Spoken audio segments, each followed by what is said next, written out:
Well, hello everyone. Welcome to Nonprofits at Noon. I'm David Mitchell, President and CEO of CCVO, and I'm very pleased that you can join us for this timely and important conversation today about one big door, with two CEOs sharing their recent merger experience. First, let me thank our sponsor, CIBC. I'd also like to recognize our supporters, the Calgary Foundation and the province of Alberta. As well, I'd like to acknowledge our media sponsor, Post Media.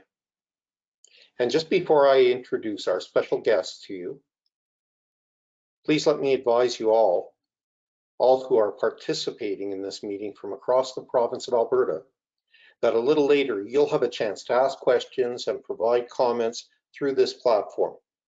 Also, at the end of the program, in an hour, you'll receive a brief survey that will help us evaluate this kind of online convening.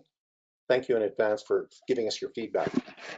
Friends, for a very long time, for many years, we've been talking a lot about new forms of partnerships, collaborations, and with new charities and nonprofits being created each and every year, there's often been an elephant in the room. Why don't we see more nonprofit mergers producing stronger organizations with even greater impact? Why is it that in the private sector, in the business world, it's not uncommon to hear about mergers, acquisitions, divestitures, but that's not so in the nonprofit world. Prior to today, the last significant merger in Alberta occurred several years ago when Big Brothers and Big Sisters Edmonton amalgamated with Boys and Girls Clubs Edmonton. And we know from their terrific executive director, Liz O'Neill, that this has been both a successful merger, but not replicated in the nonprofit and charitable sector in our province. Maybe our conversation today will help shed some light on this. Now, it's my great pleasure to introduce to you Shirley Purves, the CEO of Aspen Family and Community Network Society, and Jeff Dyer, CEO of Boys and Girls Clubs of Calgary. Welcome, Shirley. Welcome, Jeff. I'd like to dive right into our conversation, which will open up to the broader audience in just a little while. But Jeff, maybe I could start with you first. You and Shirley have been successfully running important community organizations. What led to the initial exploration of coming together, of merging?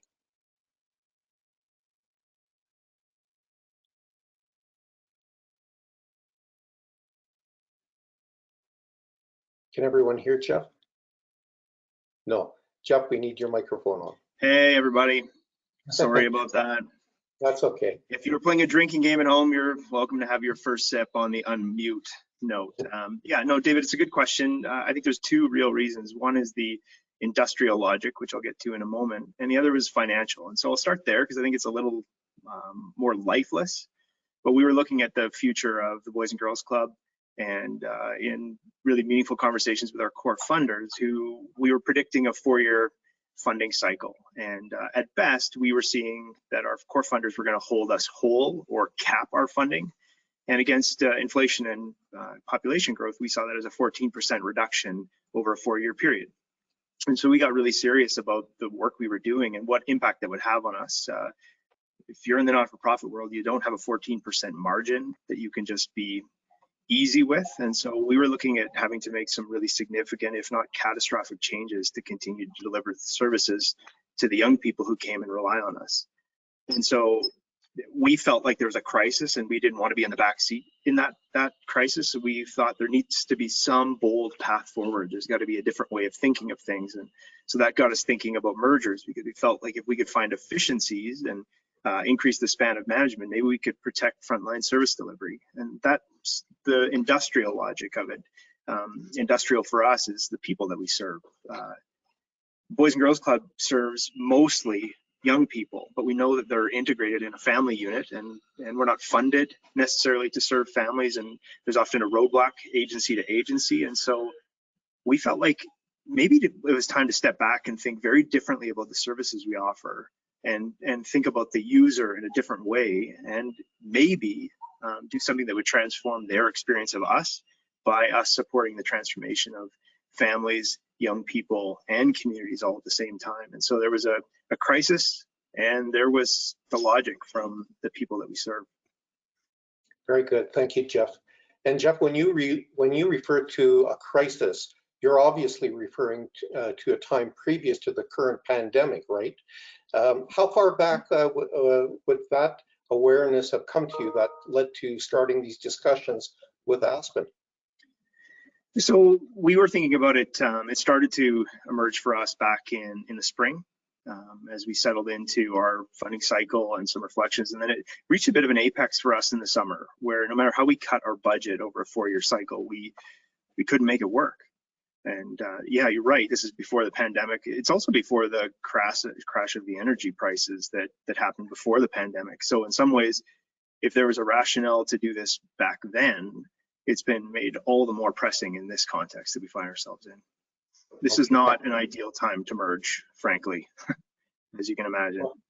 Well, it's turned out to be an interesting time for us to learn from your experience. And Shirley, I'd like to turn to you for a second and ask you if you could think back to those early discussions about almost a year ago or a year or more ago with Jeff. Was the conversation itself anticipated, or was it unexpected? How would you describe that? Well, David, that's a really exciting opportunity to speak a little bit about that. Back in April of 2019, Aspen started looking at our vision, and we started to say, we need to look at this differently. We need to be futuristic, not program focused. And so through that work, we actually landed on a vision and accepted that vision. And basically it says we're leaders in delivering smarter social services for people caught at the intersections of our community's toughest social issues. And so with that, one of the ways that we were actually going to realize that vision, and we looked at that very in depth, was to achieve greater long-term impact through an engaged and invested network of partners. So when Jeff came along with this idea, it just totally fit into that way of realizing our vision. So it was kind of a no-brainer to start to explore the opportunity. Very good. Shirley, in your conversations with me over the last little while, both you and Jeff have mentioned one of the possible drivers of this amalgamation being generational change. Could you describe what you meant by that? I think one of those pieces is around that people have to be well, to do well, and to actually help people to be in that place. It needs to start early, and it needs to be generational. It needs to be in a place where our service delivery supports people to be the best that they can be, so that in actual fact, they can contribute on a generational level to the success of the future. And that's a little bit of it. Jeff and I, we both have a little bit, we both talk about a little bit differently, but essentially it's the same thing. Jeff actually articulates it a little bit better than I do. Mm-hmm. I don't think, Jeff, would you like to take a stab at that? Yeah, in some ways, generational change is a bit of a double entendre for us. Like when we thought about it at the outset, we were serving young people, which is a generation, and we weren't able to impact their families, which is a generation. And so we wondered if we could break that generational divide. That what if in a generation, so the CEO, long after we're gone, by the time people have forgotten that any of us really contributed to organizations, that generation would say they're tackling different problems because we actually dealt with them differently today. That we might, ideally, we'll close all kinds of programs in the next 10 to 15 years because some of them will have less meaning, they'll have less value, we'll have made a difference that's tangible because we've broken a generational barrier, and that will set the generation of the future up to tackle different problems. I'm a dad of a 17 and 14-year-old, and I've always said to them that I hope by the time they're running organizations or taking leadership roles in organizations, they're not tackling ending homelessness because somebody figured out how to do that. that's my generation's burden, not theirs. And so I think the same would be true here. It's a hope, a statement of dreaming. Okay, very good. An aspiration, I guess you could say. You're right. Jeff, let me ask you another question as well then. In the journey along the road to merging, which is, it's taken us more than a year to get to where we are today. Are there any one or two key success factors that made it work? Because victory wasn't guaranteed from the start, I'm sure. No, yeah, I would say victory is not guaranteed even now. Here we are months into it. And to clarify, I reached out to Shirley back in August. So that's when we began in earnest our connections together. I think there's lots of reasons that the successes that brought us to today. And I think one of them is that we brought people in really early. It's easy for Shirley and I to wax poetic about the future and to think, I don't know, crystal balling what it might look like in 3 to 5 years, but it's different when you put near frontline leaders in the room and you ask them to contribute to the story. And I think about the folks who came to our meetings regularly, the Ashleys, the Angelas, Katie's, Randy's. Many of you would know these folks. They kept building the idea and reshaping it. So I think they were a huge success factor. I think we brought our boards in early, and that's probably a worthwhile follow-up conversation, but our boards were bolder and more open than I think either of us could have predicted. And they helped shape the idea really, really well. We had funders who came forward right away. If there's any question from any of you not-for-profit leaders of whether your funders think this is a good idea, we had them really tripping over themselves to applaud this and to get behind it. But I think the most important success factor was, frankly, the way we framed the question at the outset. Interestingly, I thought we were bringing a financial challenge to our boards, and our boards kept saying, ask yourself the question, is this better for the people you serve? And it was actually making that the central core question time and time again as we looked at organizational design, legal due diligence, financial picture. It was, if we were asking this question about whether it's better for the people we serve, then it starts to make the question answer itself in a really positive way. And I think that was undoubtedly the most important factor in all of this. Really good. Shirley, from your point of view, were there any surprises along the path, or so far have there been any outstanding, unexpected surprises along the way?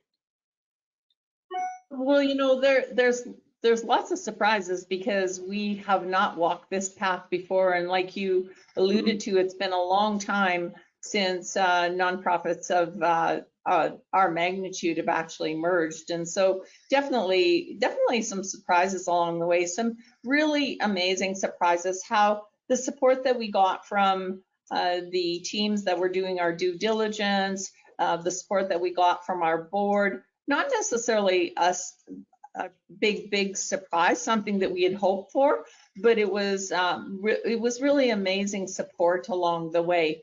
And I think one of the things is really that's surprising is how readily our staff actually started to come on side. We definitely had a communication plan. We were communicating to them, and all of a sudden we started to hear from our staff, okay, let's get going. If we're going to do this, let's get going.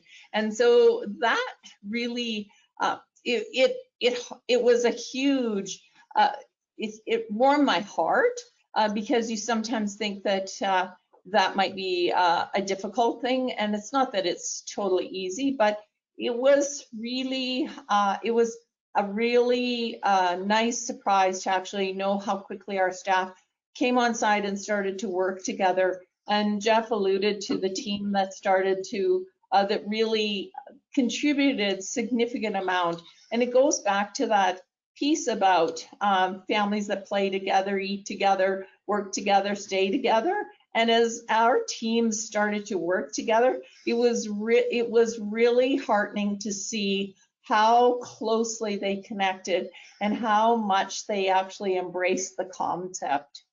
Mm-hmm. That's really exciting to hear about your teams coming together like that. Shirley, Jeff also mentioned that the boards, your respective boards, also played an important role as a key success factor. How would, from a governance standpoint, I'm sure many in our audience would be interested to know, how did this actually work with two boards of two very different organizations exploring this with you? I feel we did a really good job of that. Initially, when I presented the idea,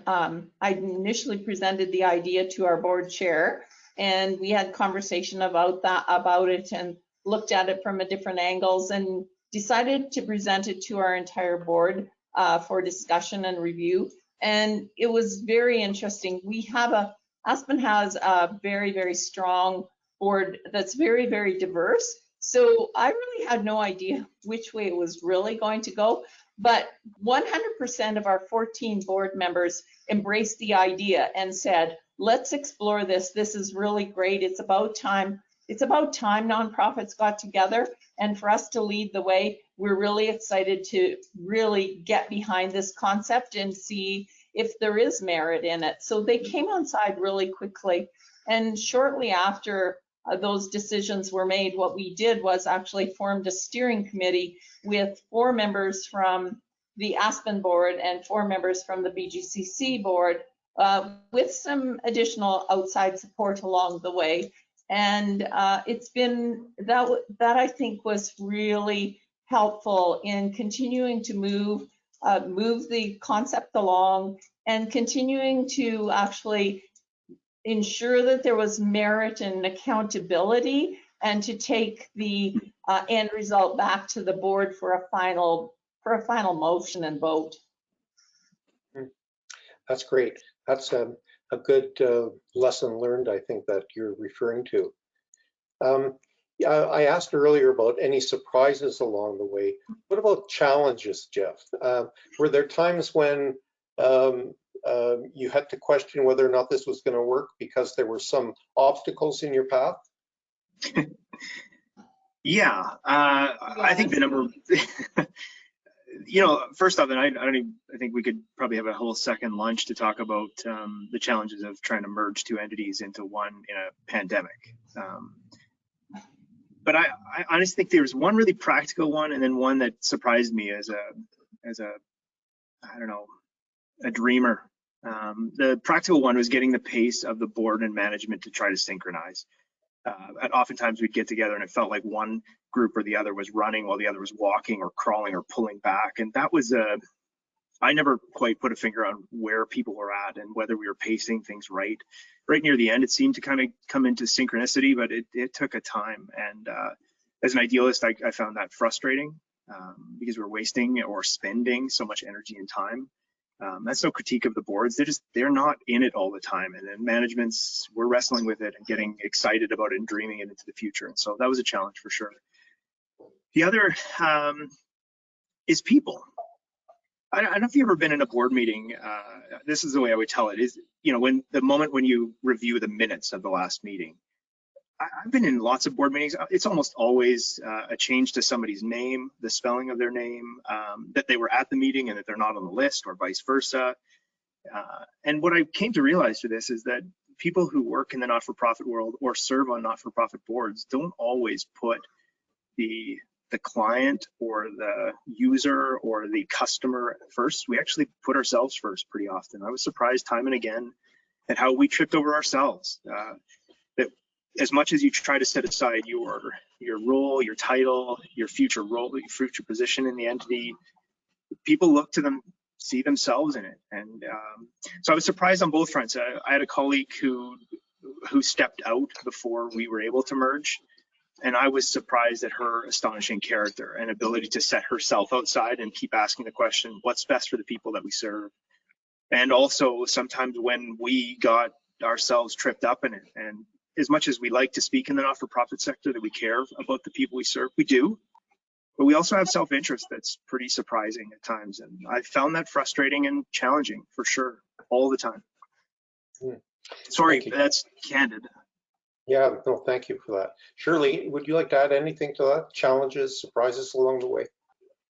Well, I just think the piece of it is that when you have two such really, really strong organizations, and Jeff and I all obviously have two very, very different management style, and it's not right or wrong. It just is different. And so when you start to work together in those pieces, you have to continually put the future state of the amalgamation in front of you. And why are you, like Jeff said, why are you doing that? And how are you making sure that what you're doing and the decisions you're making are in the best interest from the service delivery perspective, and how you actually do that. And so yeah, there was points along the way where you know, sometimes you feel, oh my goodness, maybe this isn't right, and then you feel, oh my goodness, this is so right.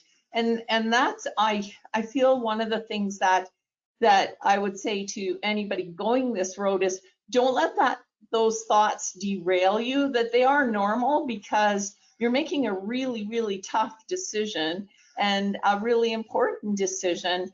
And so don't be hard on yourself when you think that way, but don't get into the weeds on those kind of things, and really not just recognize that that's the feeling of the day for one reason or another, and really look to the best interest of the amalgamated organization. And so it really does, you really have to be purposeful about that, I feel.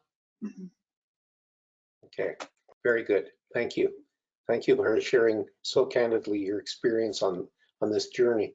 I'm going to advise our audience, and we've got a significant audience of people attending through this platform, that I'm going to go to comments and questions from the audience in a few minutes. We've got some comments and questions coming in already, so I'll just mention that to the audience that you can do so by using the question function. That probably for many of you, if you're viewing this on your computer or your laptop, it's on the right-hand side of your screen.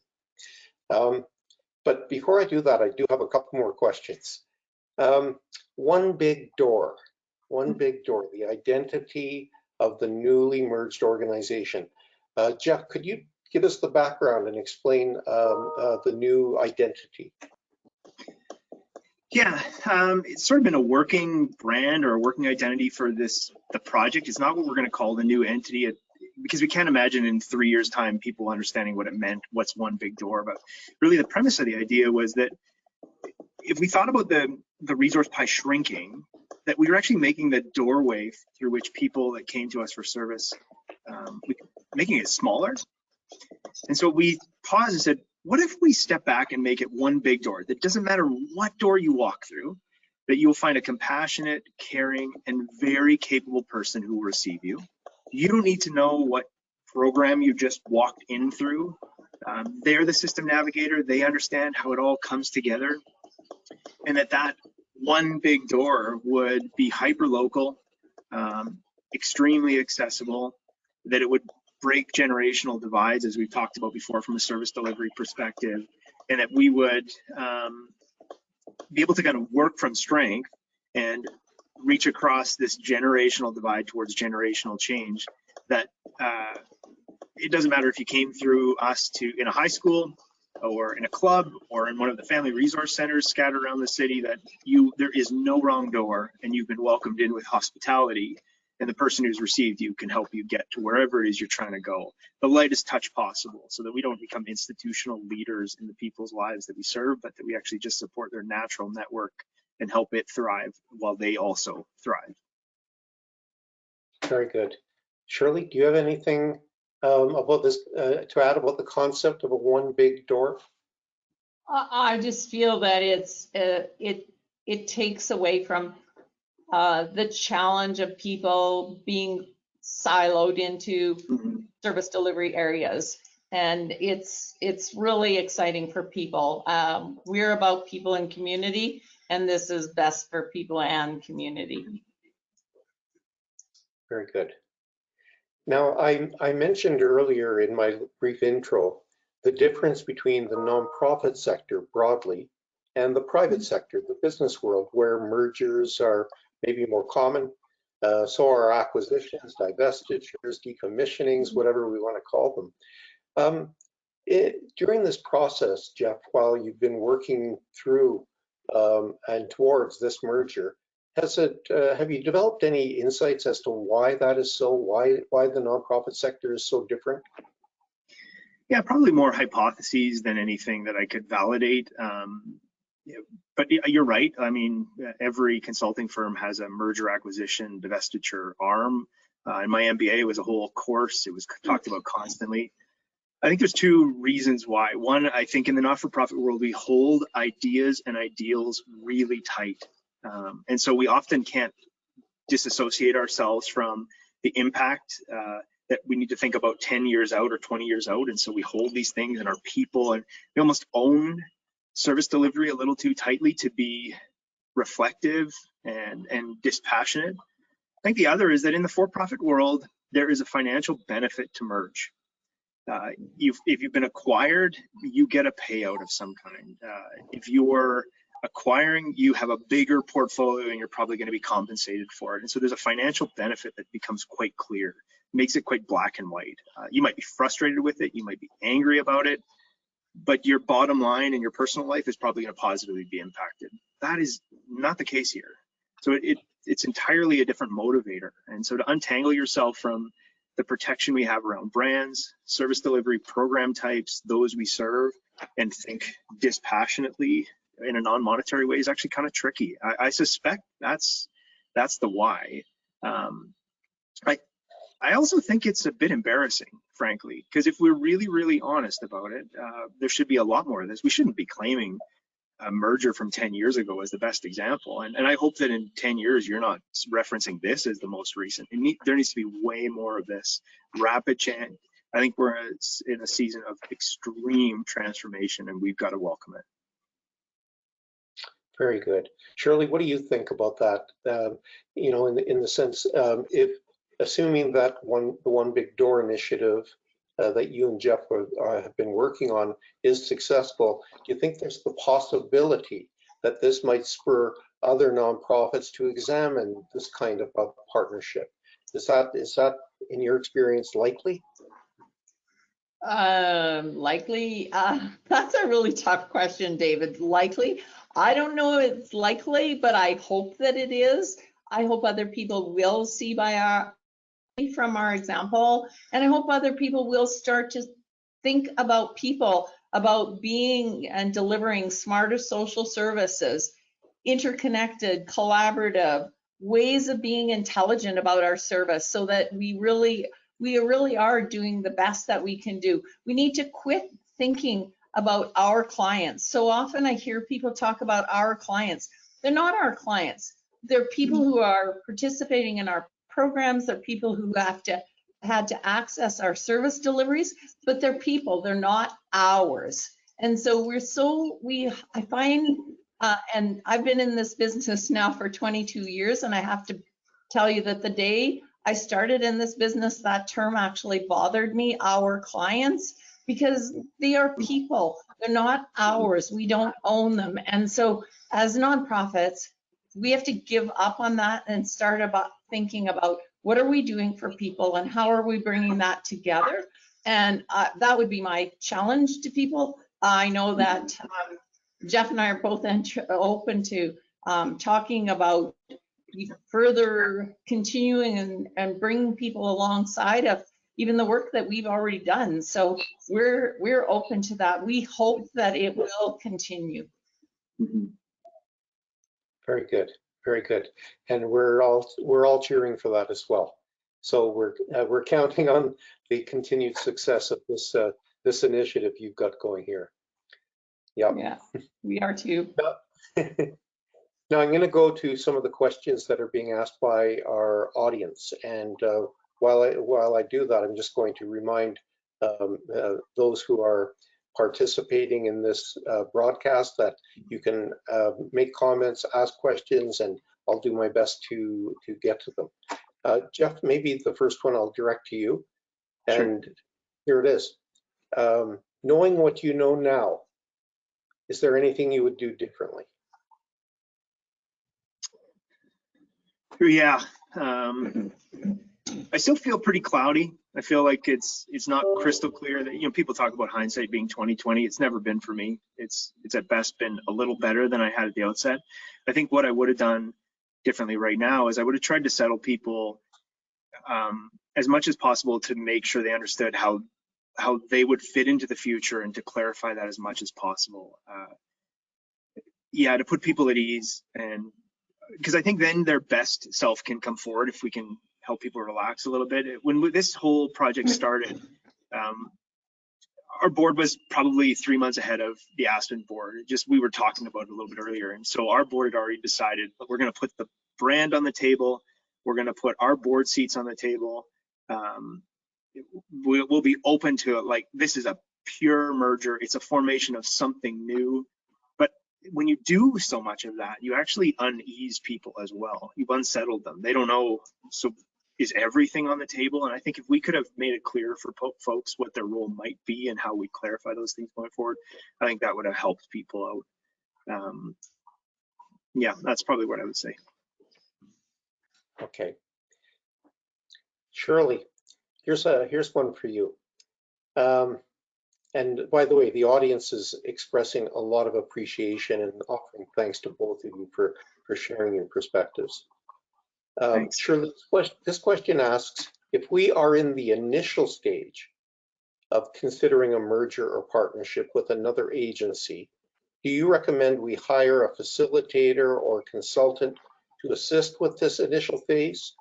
And if so, do you have any recommendations based on your experience? Yes, I would. I think the third party, certainly the information that comes back from a third party is valuable. And the other thing, that the information that came back from a third party for me, especially through the financial due diligence, we had an amazing team from PwC helping us through financial due diligence.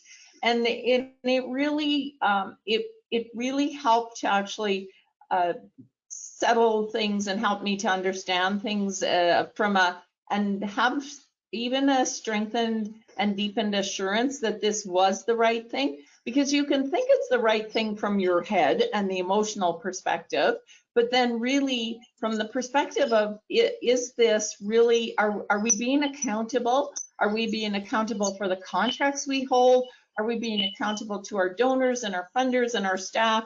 That accountability piece. So when you have that third party support in actually exploring the merger and looking at the due diligence, I feel it's really, really important if you're really serious about it. If you're just in the exploratory conversation stages, that's a little bit different. But if you're really moving towards being serious about it, I really feel that it's really something that will never do you wrong. Very good. Jeff, do you have anything to add about that, about external resources that could be helpful along the way? Yeah, I would add that I think our board saw me as a bit of a dreamer, an idealist, a hopeful guy. It's even joked about between Shirley and I that it was some crazy idea. So I think the third party validators came in to critique and to challenge and to push ideas differently, so that eventually it isn't the idea that's been hatched between a couple of CEOs, but it actually has its own merit and is validated. I think that was important. I don't know if we got the financial value out of all of the third-party connections we had, but I think we would never have gotten a board approval had we not had those key validators, and all of them were terrific. But it depends on the question you're trying to answer. We looked at culture and we used CultureSmith. We looked at organizational design and talent management. We used Above and Beyond. We needed to validate it from a research perspective, and we used Turner Strategies. We needed legal advice, and we used 2 legal firms to speak into it. And then we've had PwC's help every step of the way on the financial due diligence, which is really important. And then now on integration, because integration and change management isn't latent in our organizations. And so we'd be fumbling without their support. And so there's lots of great firms. They're eager to support on a relatively low bono rate because they believe in this work and they want to have their names attached to it. So, yeah. Yeah, very good. Yeah, thank you for that, Jeff. And it's, I think, really important for our audience to hear this from you and from Shirley. Because in a way, we may not want to consider this, but you are providing a bit of a case study for what others might want to consider going forward. Jeff, I have a question that's being directed towards you specifically here, and it's kind of a follow-up to this, and it's related to governance. What's happening with the boards of both organizations? Do they now merge into one big board, or how? And how do you reconcile your society bylaws for both organizations? So a bit of a technical question, but an important one, I think. Yeah, really good question. I'll handle the technical first. Essentially what we're doing is we're having to submit or register an amalgamation agreement. And that amalgamation agreement, in our case, just to make it super simple, we essentially just plucked out the bylaws of the Boys and Girls Clubs, making a couple of modest changes. We've put a placeholder name, Aspen / Boys and Girls Clubs, all so that we don't spend a ton of time worrying about that stuff, but we'll submit that on June 15th thereabout, and then at that moment in time, we become a new agency. And so that's kind of a spectacular moment. There's a lot more detail, and I would just say reach out to us directly if you want to know. There's so much mechanics behind that and many moving parts. But the board formation was really important. So when I was talking about the surprise of people, I wasn't talking necessarily or only about those who are paid to serve. I was surprised at how often our boards wanted to be a part of NewCo or a Malco when there was a financial gain to them. Anyway, so what we decided to do, originally it was going to be 4 members from the Boys and Girls Club board, 4 from Aspen, and then 4 brand new community members, so that it felt like there was a new life in this entity. We've opted for 6, 6, and 2. So it is not everyone coming to the table. It's going to be half and half, and right now we're in a very liminal space. Both Boys and Girls Club and Aspen boards continue to operate. Shirley and I continue to report to those boards independently. And as soon as that amalgamation agreement goes, then there'll be a new board constituted. We know who those folks are. We don't know who the 2 community members are, because the boards themselves want to come into the room and say, what are we missing? And they hope to have those 2 new members set in place for the fall. But a really rich conversation talking about how the pace was different. Management had wrestled with all kinds of organizational structure, and then the board set about to do that work. It took them about as long as it took management to have an organizational structure for them to get a new board structure. In hindsight, I wish we had to kick them off a little bit earlier, so we'd have been maybe a month ahead. Who knows? Yeah, it's been important. And we are going to have to immediately burn business cards and burn allegiances, because we can't protect legacy agencies. We've got to talk about something new. Right. Very good. Boy, this is such an interesting path that you're following right now. I've got a couple of questions here, Shirley, I'd like to direct to you. They're different questions, but I wonder if you could try to deal with both of them. First question is, have jobs been lost? Were jobs lost as a result of the merger? And then secondly, have you lost any donors who didn't like the idea of the merger? Could you tackle those, Shirley?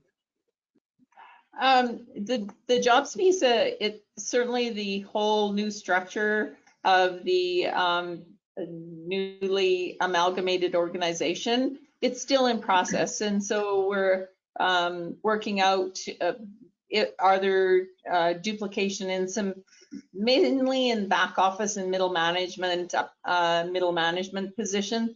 Frontline jobs will essentially not be lost. We have contracts to deliver service, and we need those people to deliver service. So there may be some tweaking. It's not like a corporate merger where there's mass layoffs and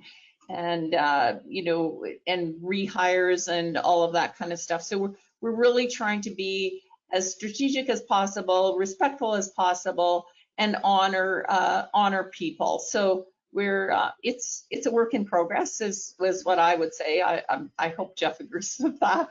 And you bet. And then what was the second part? The donors. Oh, donors. No, we haven't lost donors. In fact, actually, it's interesting. Just recently, Jeff and I did a presentation to NMAX, and NMAX had an agreement with Aspen over the years as far as utilities and supporting resident utilities, and supporting education around utilities, etc. And in actual fact, they bumped that agreement up just recently. So so that was really awesome. And they part of it was really, I really feel, was around our commitment to really continue to support people and work with our donors. So Jeff, Boys and Girls Club has way more donors than Aspen does. So really it should be a question for Jeff, not for me. Okay, Jeff, I'll be super quick. We've heard only so far just applause from our donors. They've celebrated, they've asked questions. I think when the brand changes, that'll be interesting how many legacy donors feel really associated with the Boys and Girls Clubs of Calgary. It remains to be seen. And I think the bigger challenge to donations is going to be this pandemic and the economic impact it's having on folks. And so we're predicting to receive a third less in donations this year. And I don't think it has anything to do with this. Our donors have generally said, you mean our money's going to go farther and you're going to protect frontline service delivery? That sounds terrific. Right. I think one of the other things that we should note in the early stages of our conversation, Jeff and I collectively on a very confidential side went and spoke with all of our key contractors and our key funders who we have contracts with, and they were essentially very supportive. But we early on in our discussion and our move towards the whole amalgamation, we had conversations with them, and I would recommend that people do that. Mm-hmm. Okay, very good advice. Thank you. Jeff, there's a specific question for you here about whether or not Boys and Girls Clubs of Calgary, Aspen, the new entity, will still be affiliated with Boys and Girls Clubs of Canada. Yeah, great question. And the answer is we sure hope so. So the Boys and Girls Club name, this is going to be talking inside baseball, but you know what? Hey, maybe if you hear your own brand in the same light, it'll be helpful, folks. But we have challenges with our name. The binary nature of the name in today's day and age is problematic. The fact that we serve about 80% of the work we do would be outside of what a normal or typical Boys and Girls Club would do across the country. Means that when people hear we're running Avenue 15 or emergency shelter or housing first, or we're in high schools helping kids graduate or whatever, people are surprised. Why would we be doing that? Or they had no idea. And so our brand is a problem, period. And so we've been in constant contact with the National Boys and Girls Club. They too are intent on rebranding. But our plan would be that we would rebrand this new amalgamated entity, and that hopefully the Boys and Girls Club nationally, whatever it rebrands itself or becomes, says, we support this. We know it's in the best interest of those that you serve. Maybe they'll continue to have the right to name the club-based programming in a meaningful way. That could be. But we've been really transparent with the Boys and Girls Club nationally. We're so proud of that relationship, which has existed for 81 years and long before Calgary's Boys and Girls Club existed. But we couldn't get tripped up on politics, frankly. We knew that it was time for us to be open to disruption, and it had to be enough to change our name. Okay, good luck with that. Thank you. Shirley, we were talking about donors and funders. Here's a specific question. Do you have any issues with gaming licenses, lotteries and casinos, for instance, as a result of the amalgamation? We actually, because we don't have our amalgamation certificate yet, we have not actually approached gaming, and so that's something that's to be determined, although we will still have a charitable license, and we'll have a charitable registration number, and certainly as the amalgamated company, we will go forward and work with them. It's kind of a who knows. I wouldn't foresee. It would be disappointing if we had problems with them, but the world is the world, and so it's an unknown at this point, but we're doing everything that we can to mitigate those unknowns and navigate those pieces. Okay. Shirley, maybe you could answer or take a stab at this one as well. There's a question about whether or not Aspen and Boys and Girls Clubs, previous to the discussions about a merger, had any partnerships, joint programming, joint funding, etc. Had you already been involved in some collaborations, and did you know each other through that? Actually, we didn't have any formal collaborations. Our staff worked together, you know, in community when they connect, and our staff in community would connect with the Boys and Girls Club, with the clubs, and certainly our staff from Thousand Voices connect with the Boys and Girls Club programming piece. But we had no formal collaborations or partnerships per se. Not like some of the other collaborations that we have, where we, in actual fact, we have a couple of collaborations that were that actually were formal agreement collaborations, but we didn't really have anything like that. No, this didn't stem from us having that. I think it's great if people have those, then it actually really gives you another aspect of exploring those opportunities. But I wouldn't hold back because you didn't have that, for sure. Okay. Shirley and Jeff, we received more than one question about how does it work with the CEOs of two organizations when there's a merger taking place. There's a question about, will one of you become the CEO, or is this process made simpler when one of the CEOs of a merging organization is planning to retire at some point, or how does that work in terms of your own interpersonal relationships? Would either of you like to try to answer that question? Sure. Yeah, I think that's the million-dollar question. And in some ways, the earlier question is, will there be job losses? The fact is, there are duplicate roles at every level of the organization. And so Shirley and I had to come to terms with that right off the hop. And maybe to your earlier question, David, you asked if there was a formal working relationship with these two agencies. No, but I couldn't think of another CEO to reach out to, frankly. I have a lot of respect for Shirley. And I knew when I sent the email to Shirley about a crazy idea, I knew she wouldn't toss me under the bus, that she'd hear it. And her and I have had really good relationship before, and so I think we were starting from that place of strength and respect, and we're at different stages of our career. That's probably pretty obvious, and I reached out to Shirley in part because I knew she would transition relatively soon, and so I do get to serve as the CEO of the new agency.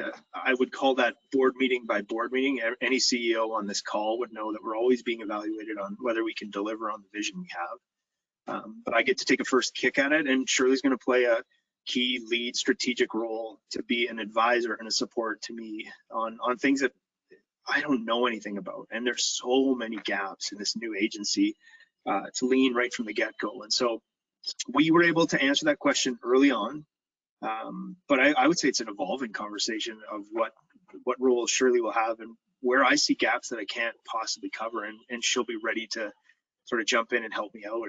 I think that's what I would say. And Shirley, do you want to add color to that?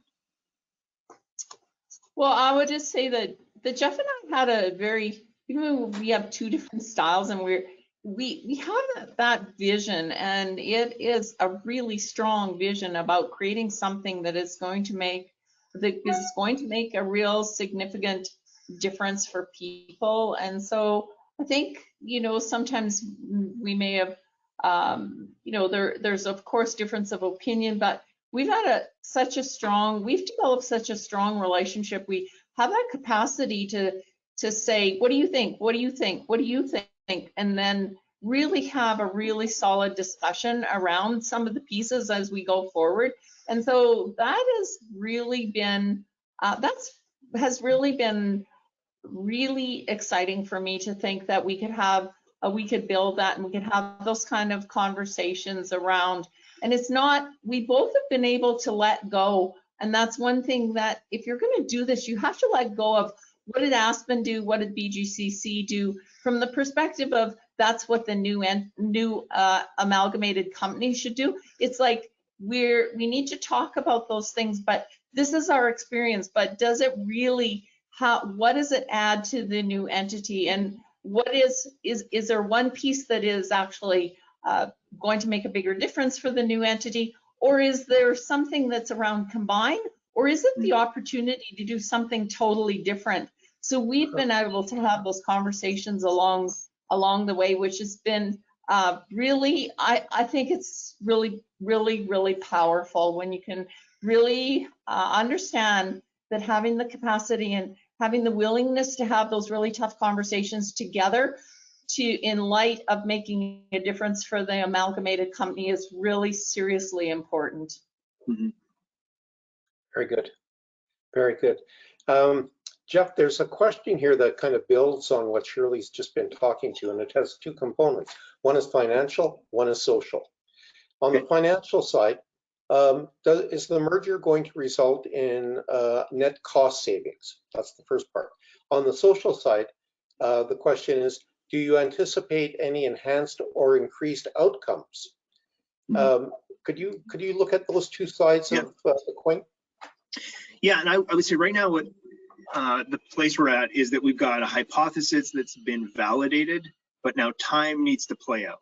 And so in both cases, the financial is pretty easy. We basically said, does 1 + 1 equal 1.5 and 2 exponential? And the 2 exponential is about the client or user or person in the community that comes to us, whether their experience gets better. And the financial is, did costs get reduced?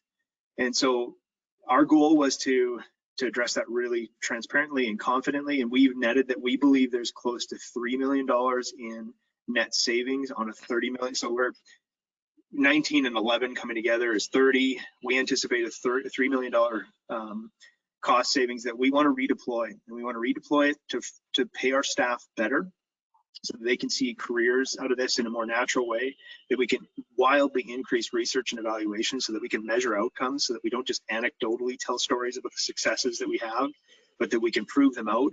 And where we can't prove them, we can be dispassionate about those programs and let them go, which is then another way to redeploy funds back into the future. And then we also want to compete, call it 97 cents on the dollar on contracts that come up in the future. So if we can redeploy it in that way, but again, we gain some scale and we can redeploy it back into staff, into research and evaluation, and there forward.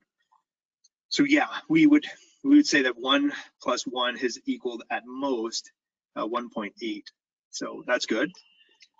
We think once we break the barriers between the natural support networks and the families and the young people and the communities that we serve in, we'll see a dramatic change. That work is ongoing. Our program teams are actually gathering right now. They're looking at overlap. Some of it's really simple. We both run group homes. Those group homes are essentially the exact same, just run by different agencies. So we want to take the very best that we do and share it across both. And then there's some other things that are really interesting, like our employment programs don't necessarily overlap, but they could be really complementary. And our expectation is that the 16-year-old young person who comes to us in 1 year would say, I see an improvement. And in 3 years, they would say, this is like radically transformed, and it's such a better experience for them. And so in both cases, yes, I think the financial one is really easy to prove, and you'll see some of those results right away. I think the programmatic needs to be longer. And then when you layer on a pandemic, we need to slow it down because our staff are redeployed right now, and we do not need to add pressure to them to say, could you get creative about new program design? That's going to come in the years and decades ahead if we can think long about it. Okay. Shirley, here's an interesting question. You and Jeff have both been talking about a process that started last summer. It's been continuing. Here we are today. It's going to continue. When will you know that the merger is complete?